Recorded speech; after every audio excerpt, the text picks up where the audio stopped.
Hello दोस्तों, ये story उनके लिए है जो हर बार अपने भविष्य की चिंता करते हैं। ये बात सच है कि हमें भविष्य की चिंता करनी चाहिए, पर वह चिंता एक लिमिट में होनी चाहिए। कई बार ऐसा होता है कि लोग अपने भविष्य के बारे में इतना ज़्यादा सोचते हैं कि वे लोग अपना आज ही जीना भूल जाते हैं। गांव में एक सेठ रहते थे।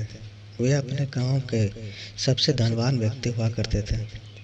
वे हर रोज़ पूरा दिन खूब मेहनत करते थे और अच्छा कमाते थे। एक दिन उन्होंने अपने मुनीम को बुलाया, अपनी आज तक की कमाई का हिसाब मांगा। मुनीम ने कहा, ठीक है, जल्द ही कर दूंगा। दूसरे दिन मुनीम सेठ के पास गया और आज तक का कमाई का हिसाब दिया।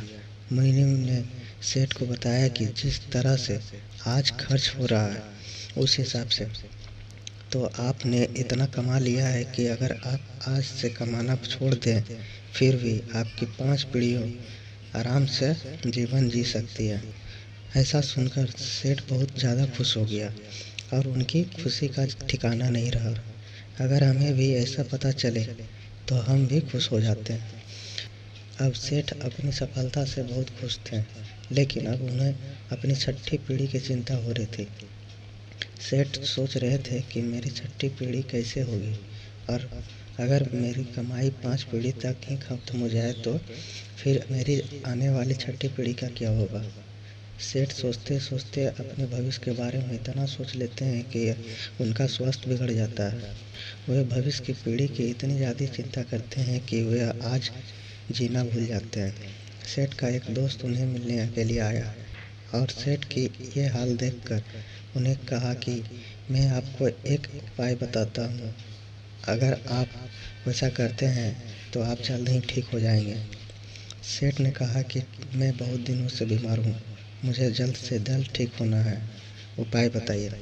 दोस्त ने कहा कि आप एक पंडित को अपने घर पर खाने के लिए बुलाइए और हमारे गांव में जिस बच्चों को खाना आसानी से नहीं मिलता है वैसे बच्चों को खाना खिलाइए, आपको जल्द ही अच्छा हो जाएगा।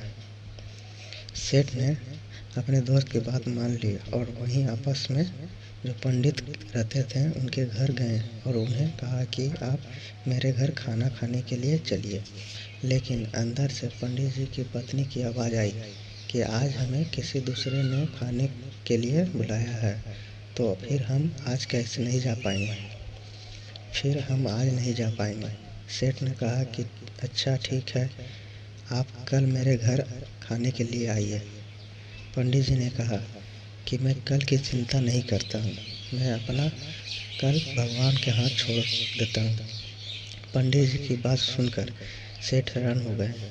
बाद में सेठ जैसे उन्हें दोस्त ने बताया कि वैसे ही अपने गांव के उन बच्चों के पास जाते हैं जिस बच्चों को आसानी से दिन का एक टाइम का खाना नहीं मिलता।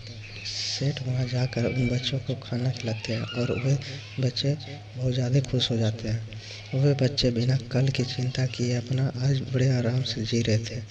ये सब देख सेठ को समझ आ गया कि कल की चिंता करने से खुद का ही नुकसान होता है। अब वे सेठ भी खुशी खुशी रहने लगे और अपने आज का आनंद लेने लगे और ठीक हो गए।